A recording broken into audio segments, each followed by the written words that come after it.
magiging sariwa at hindi na bibilasa ang saya ng mga taga-barangay Santo Domingo. Tama dito at maswerte. sa Bawang Oh yes. Batangas!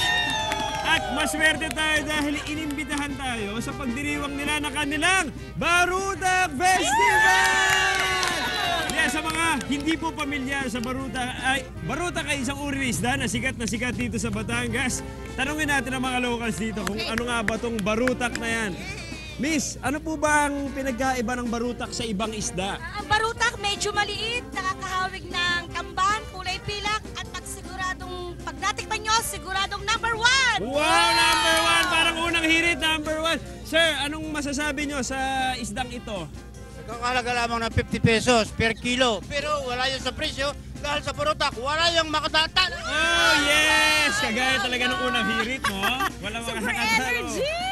Ang saya-saya mukhang nagkakape barako silang lahat Oo kanina. nga eh. Iba yung kape na iniinom dito sa Batangas. Proud na proud sila, pero that's not all. Siyempre, ang kanilang masarap na isda, iba't ibang luto meron dito. Kaya umpisahan natin kay ate. Anong meron dito? Nakita ko nagpaprito kayo. Ito baruta, Uy, sarap. simple pero pak na pak! Oh, yes! Ano yung susunod? Nice. Inihaw na baruta, pag kinain mo, ito'y masarap. Oh, talaga? Wow. Talaga, katikman mo sexy. Oo, Sexy, diba? sexy. Sexy ba ako dyan? Talaga, sexy. Okay, perfect. O kuya, anong meron dito? Tingnan naman, kakaiba yung sura nito. What's that? Barutak na bagoong. Bagay na bagay sa talong o sa manggang malutong. Oh, yes! Naku, gusto kong tikman mamaya yan. Try natin. O ate, iba-iba to ah.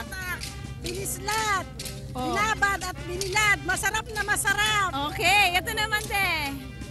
Tulingan sinaing. Oh. Masarap. Oh. Masarap igata. Ako, ito, titikman ko tong Ito binislan. te, ano to? Hindi ko pa nakita yan. Ito naman dulong. Okay. Na pwedeng iturta. Number 1. Number 1, parang yung Okay. sombrero mo, number 1 din. Gusto ko yan. Ayan, si Mang Obed Ayan ko. ang tulong. Ito ang hilaw. Ito pag naluto, ito na luto. Oo. Ito yung miralya, pinakamasarap, malambot. Oh. The best. Ito naman Grabe tulingang naman. luto. Pinagmamalaki ng Batanggenyo. Bakit? Napakalambot ang tinik. Dahon pala, itatapon mo na. Ganon?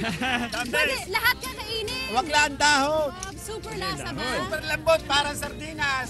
Yes, grabe naman pala. Aba, Sobrang is the best makipista dito, di ba Ate Reg? Tama.